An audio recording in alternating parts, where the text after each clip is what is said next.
Hi everyone, मेरा नाम है Seep Pahuja and I am a biology expert in NEET UG category. तो जैसा कि आप जानते हैं, हमारा नीट का क्रैश कोर्स चल रहा है जिसमें मैं आपको डिटेल में भी एनसीईआरटी बेस्ड सारा चैप्टर पढ़ा रही हूँ एंड साथ में हर चैप्टर का रिवीजन 15 मिनट की फॉर्म में भी रिकॉर्ड कर रही हूँ। तो आज का चैप्टर होने वाला है रिप्रोडक्टिव हेल्थ। इसकी पूरी प्लेलिस्ट, इसका डिटेल्ड वन शॉट नीचे मैंने पिन कर दिया है एंड जो आज हम नोट्स यूज करेंगे वो सारे नोट्स आपको मेरे टेलीग्राम पे मिलेंगे। टेलीग्राम मेरे ही नाम से, सीप पाहुजा बायोलॉजी ऑफिशियल, ये उसका स्कैनर है। 4 लाख से अधिक उसे बच्चे हैं, उसको ज्वाइन कर लीजिएगा। तो let us start this reproductive health. तो रिप्रोडक्टिव हेल्थ चैप्टर में क्या हमने पढ़ना है, जैसे हम ह्यूमन हेल्थ में हेल्थ की डेफिनेशन देखते हैं जो डब्ल्यूएचओ ने दी थी, वैसे ही रिप्रोडक्टिव हेल्थ की डेफिनेशन भी किसने दी है? डब्ल्यूएचओ ने।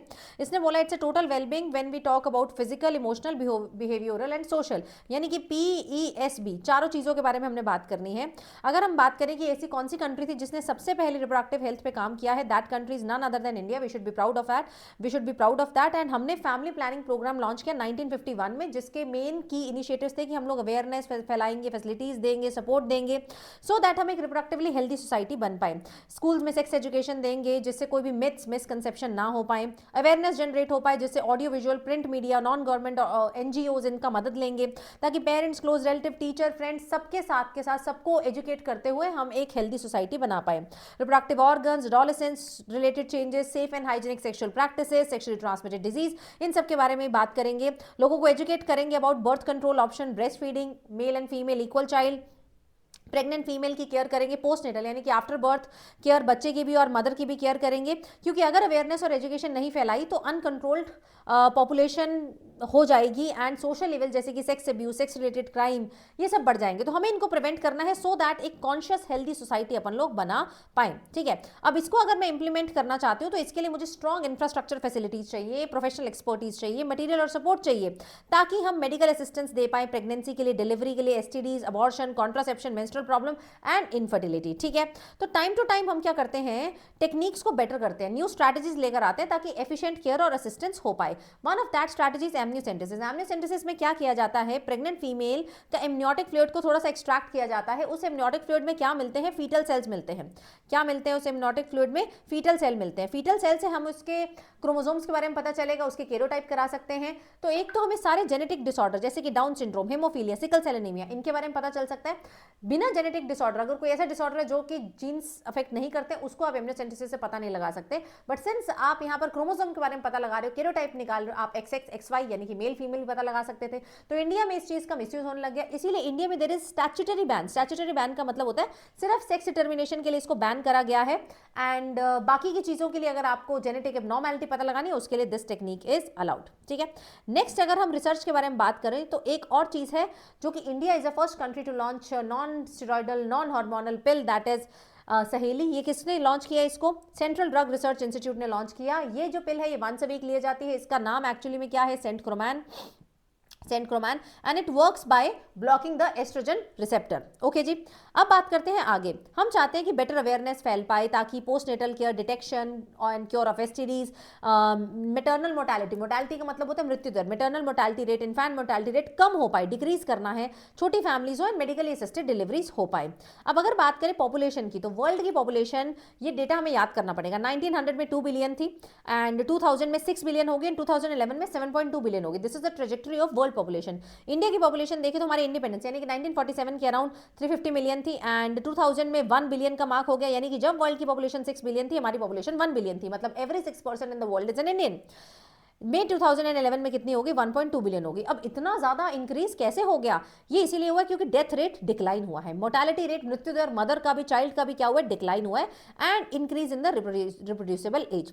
अब बात करें हैं यार आइडियल कॉन्ट्रासेप्टिव के बारे में, क्योंकि अगर पॉपुलेशन को ग्रोथ करना है तो कॉन्ट्रासेप्टिव पिल्स को आना पड़ेगा। एक आइडियल कॉन्ट्रासेप्टिव पिल वो होता है जो कि यूजर फ्रेंडली हो, आसानी से अवेलेबल हो, इफेक्टिव भी हो, रिवर्सिबल हो, इसके कोई साइड इफेक्ट ना हो या फिर कम हो, और वो सेक्सुअल ड्राइव को डिस्टर्ब ना करे। बहुत सारे तरीके के कॉन्ट्रासेप्टिव मेथड है, सारे बहुत इंपॉर्टेंट है। 4 नंबर का सवाल यहाँ से आना ही आना है एंड सबके मोड ऑफ एक्शन आपको पता होने चाहिए। तो वन बाय वन सारे करते हैं।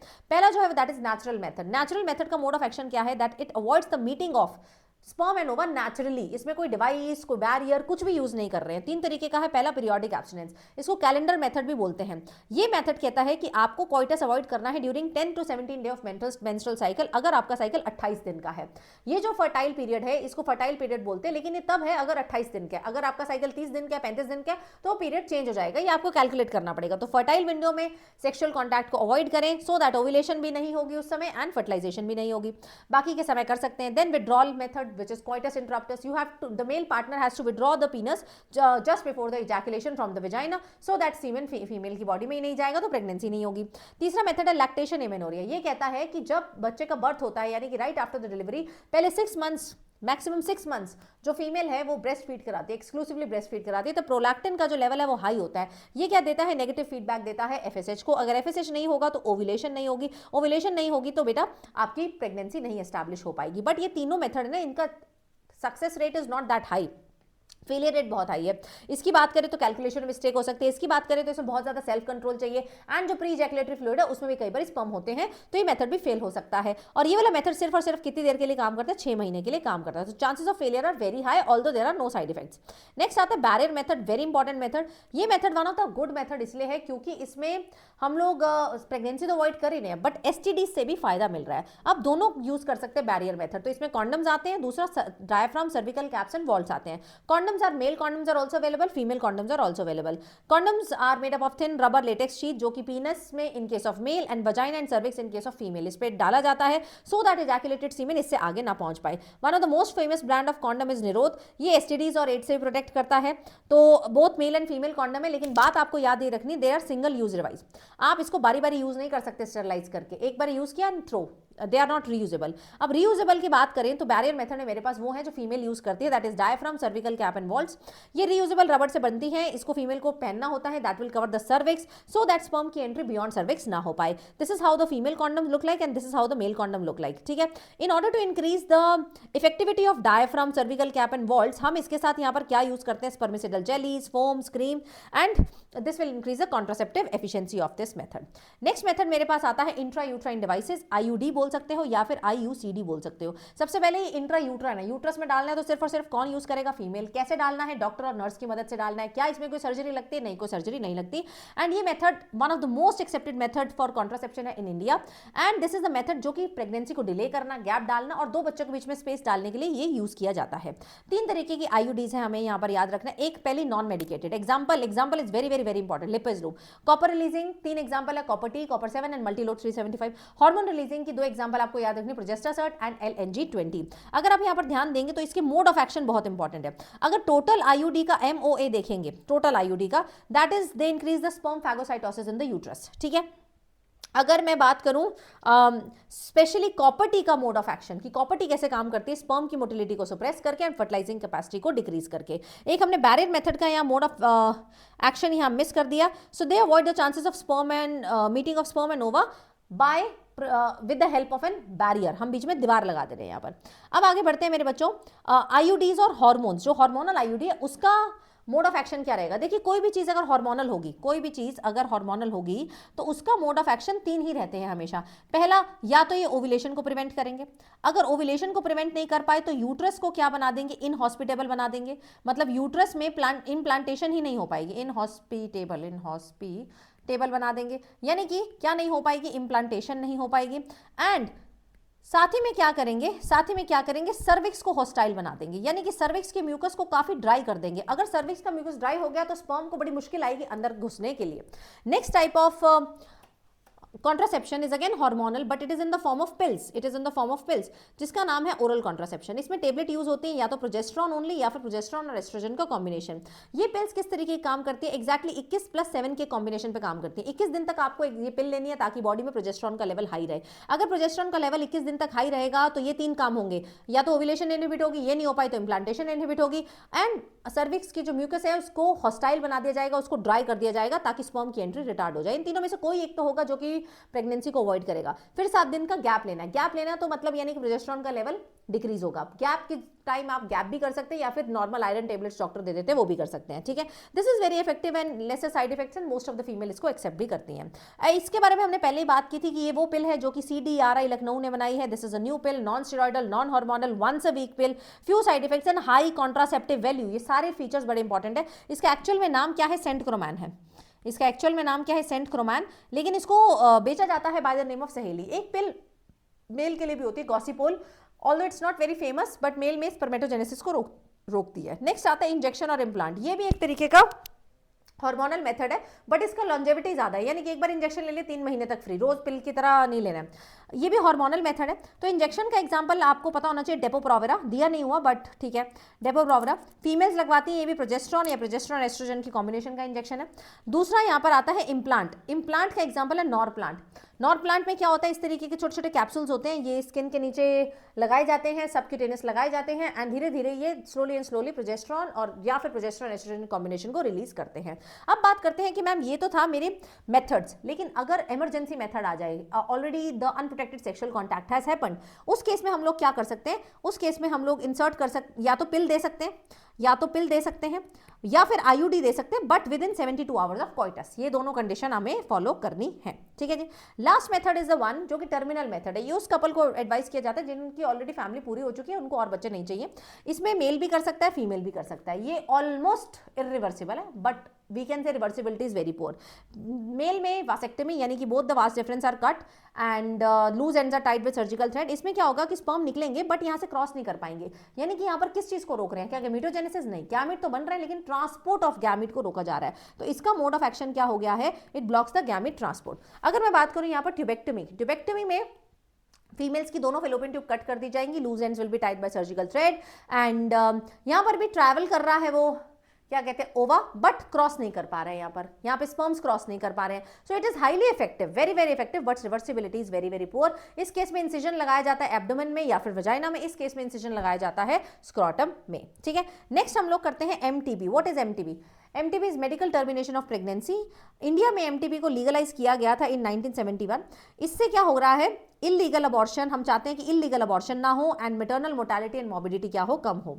अगर प्रेगनेंसी 12 हफ्ते की है तो it is considered as safe, and 12 हफ्ते की प्रेगनेंसी के लिए सिर्फ एक मेडिकल प्रैक्टिशनर का रिकमेंडेशन चाहिए। अगर प्रेगनेंसी 12 हफ्ते ज्यादा और 24 हफ्ते से कम, यानी कि 3 महीने ज्यादा और 24 हफ्ते से कम, तो 2 मेडिकल प्रैक्टिशनर यानी कि 2 डॉक्टर्स का रिकमेंडेशन लगेगा। ये तभी करा जाएगा, ये जो रिस्क वाली प्रेगनेंसी है ना, तब ये MTB तभी करा जाएगा if there is risk grave injury to the physical और the mental health of the child और द मदर, या फिर बच्चा जो पैदा होने वाला है उसको कोई सीरियस प्रॉब्लम होने वाली है, वो हैंडीकैप होने वाला है, तभी उस केस में करा जाएगा, ठीक है। ये याद हमें रखना है कि कॉन्ट्रासेप्टिव मेथड का जो चॉइस है वो हमें डॉक्टर्स की कंसल्टेशन के साथ ही करना चाहिए। एंड ये याद रखिए that it is not required for the normal reproductive health, क्योंकि एक्चुअल में नेचुरल रिप्रोडक्टिव इवेंट के अगेंस्ट है, बट पॉपुलेशन ग्रोथ के लिए हमें करना पड़ेगा। और इसके कुछ साइड इफेक्ट्स भी हैं, जैसे कि nausea, abdominal pain, breakthrough bleeding, irregular menstrual bleeding, breast cancer, ये भी हो सकता है बट रेयर है, ठीक है, रेयर है।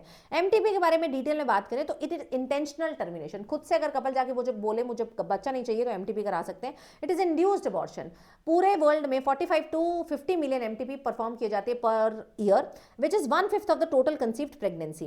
अब क्यों इस पे इतना चर्चा होती है, क्यों ये डिबेटेबल टॉपिक है? क्योंकि बहुत सारी कंट्रीज में emotional, ethical, religious, social issues इसके साथ लिंक्ड है, लेकिन इंडिया ने इसको लीगलाइज कर दिया 1971 में, बट स्ट्रिक्ट कंडीशन के साथ कि भैया फीमेल फिटिसाइड नहीं करना पड़ेगा, फीमेल फिटिसाइड नहीं करना। तो लीगली हुई 1971 में, और इसके 2017 वाले अमेंडमेंट में ये चीज़ें ऐड करी गई कि प्रेगनेंसी अगर 12 हफ्ते 12 वीक्स तक की है तो 1 मेडिकल प्रैक्टिशनर, 12 वीक से ज्यादा 24 से कम है तो 2 medical practitioner.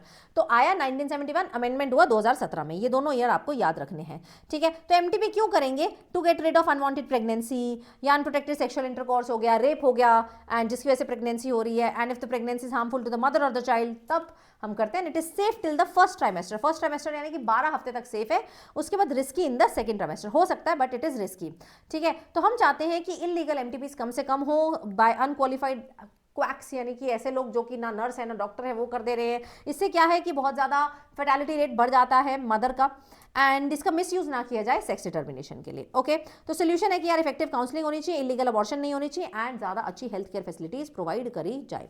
Next topic is going to be sexually transmitted disease, जिसको सेक्शुअली ट्रांसमिटेड इन्फेक्शन भी बोलते हैं, रिप्रोडक्टिव ट्रैक्ट इन्फेक्शन भी बोलते हैं, वेनेरियल डिजीज भी बोलते हैं। एसटीडी बैक्टीरिया भी हो सकती है, वायरल भी हो सकती है, प्रोटोजोन भी हो सकती है। बैक्टीरियल एसटीडी जैसे gonorrhoea cause by Neisseria gonorrhoeae, syphilis cause by Treponema pallidum, chlamydiasis cause by chlamydia, genital herpes caused by herpes simplex virus, genital warts caused by human papilloma virus, hepatitis B caused by hepatitis B virus, AIDS caused by HIV, trichomoniasis caused by trichomonas which is a protozoa। ये सारी STD है, फैलती कैसे? Sexual contact से। अब इसमें से 3 STD है जो कि क्योरेबल नहीं है, वो आपको याद रखना है, पेपर में आ भी चुका है। एच क्यूब हेपेटाइट, एच क्यूब यानी कि हेपेटाइटिस बी एच आ रहा है, जेनिटल हर्पीज एच आ रहा है, एंड HIV इन्फेक्शन यानी कि एच आ रहा है। ये जो हेपेटाइटिस बी और एड्स है ये दोनों सेक्सुअल कॉन्टैक्ट से तो फैलती हैं, बट मदर टू चाइल्ड भी फैलती हैं। Infected needle, surgical instrument, blood transfusion से भी फैलती हैं। अगर हम एसटीडीज को इन टोटल बात करें तो इसके अर्ली सिम्टम्स क्या होंगे? 3 याद रखने हैं, itching, fluid discharge and swelling and little bit of pain. लेकिन फीमेल्स की बात करें तो इसमें ऑफ्टनली अनडिटेक्टेड चला जाता है, एसिम्टोमेटिक चला जाता है, और बाद में जो सिम्टम्स आते हैं वो आते हैं pelvic inflammatory disease, abortion, still birth, ectopic pregnancy, infertility, reproductive tract infection, reproductive tract cancer. तो ये बात के सिम्टम्स है, इसीलिए STDs are the major threat to society. It is very very very important कि हम इसको प्रिवेंट करने के लिए कुछ ना कुछ करें, ठीक है। अर्ली डिटेक्शन होना चाहिए, क्योर होना चाहिए, and most vulnerable group for STD is 15 to 24 का एज ग्रुप, ठीक है।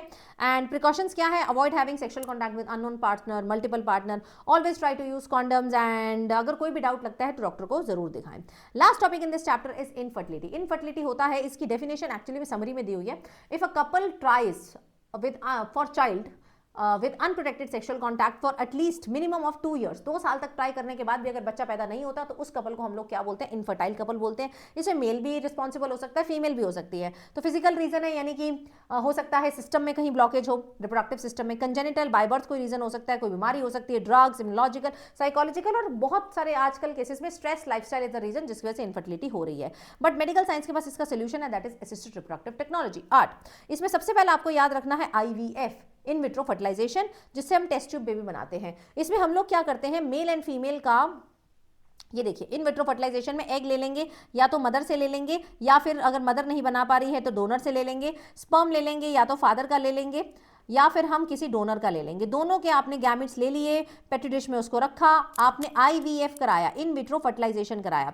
अब इन विट्रो फर्टिलाइजेशन के बाद आपको एम्ब्रियो ट्रांसफर करना है। ये एम्ब्रियो ट्रांसफर आप दो तरीके से कर सकते हो। अगर तो यार इसका साइज हो चुका है मोर देन 8, लेस देन 8, अगर इसका साइज लेस देन 8 है तो आप इसको ट्रांसफर कर दोगे फेलोपियन ट्यूब में, जाइगोट इंट्राफेलोपियन ट्रांसफर। लेकिन अगर इसका साइज हो चुका है मोर देन 8 तो आप इसको ट्रांसफर करोगे यूट्रस में, that is intra uterine transfer. तो ये जो फुल फॉर्म्स है ना, ये बहुत इंपॉर्टेंट है, लेकिन अगर आपको फुल फॉर्म याद है तो आप इसका मतलब वहीं से समझ सकते हैं, ठीक है। नेक्स्ट टेक्निक इज, अगर फीमेल ओवम नहीं बना पा रही है अपनी बॉडी में तो उसको हम डोनर से ओवम देते हैं, एंड उसके फेलोपियन ट्यूब में ओवम को छोड़ के आते हैं, दैट इज गिफ्ट। तो गिफ्ट और जिफ्ट हम लोग तब कर सकते हैं जब फीमेल की फेलोपियन ट्यूब ब्लॉक्ड ना हो, ठीक है। नेक्स्ट, गिफ्ट में जो फर्टिलाइजेशन है वो इन विवो हो रही है, जिफ्ट में जो फर्टिलाइजेशन है वो हम इन विट्रो करा के भेज रहे हैं। अगला मेथड इज इक्सी। इक्सी का मतलब है इंट्रासाइटोप्लाज्मिक स्पर्म इंजेक्शन। इसमें क्या कर रहे हैं? हम सब स्पर्म को डायरेक्टली इंजेक्ट कर रहे हैं इनटू द ओवम, यानी कि मुझे एक सिंगल स्पर्म ही चाहिए फॉर द फर्टिलाइजेशन। ये भी काम हम लैब में करते हैं, कंट्रोल्ड एनवायरनमेंट में करते हैं। So this is basically the ICSI, and इसमें भी इन विट्रो फर्टिलाइजेशन होगी। Next technique is AI. AI is artificial insemination. अगर there is a male who can not perform the insemination part, अगर या फिर लो स्पर्म काउंट है तो उसमें AI करते हैं। अब ये आर्टिफिशियल इंसेमिनेशन 2 जगह हो सकती है, या तो स्पर्म्स को हम लोग इंसेमिनेट करेंगे आर्टिफिशियली इनटू द वजाइना, या फिर उसके यूट्रस में छोड़ के आएंगे, यानी कि इंट्रा यूट्राइन इंसेमिनेशन। अब ये जो असिस्टेड रिप्रोडक्टिव टेक्नोलॉजी है, इन सब में बहुत स्पेशलाइज्ड प्रोफेशनल लगते हैं, एक्सपेंसिव इंस्ट्रूमेंटेशन लगता है, बहुत पैसा लगता है। तो best technique is, if you really want a child then you can adopt any orphan और डेस्टिट्यूट, जो कि अनप्रिविलेज्ड चिल्ड्रन है, आप उनको अडॉप्ट कर सकते हैं, that can be a good option. So ये बात होगी मैं रिप्रोडक्टिव हेल्थ की। इसका मैं PDF आपको इस वाले टेलीग्राम पे भेज दूंगी, मेरे ही नाम से है, इसको ज्वाइन कर लेना, and I will see you now in my next video. अगर अच्छा लगा तो लाइक जरूर करना and do comment. Thank you.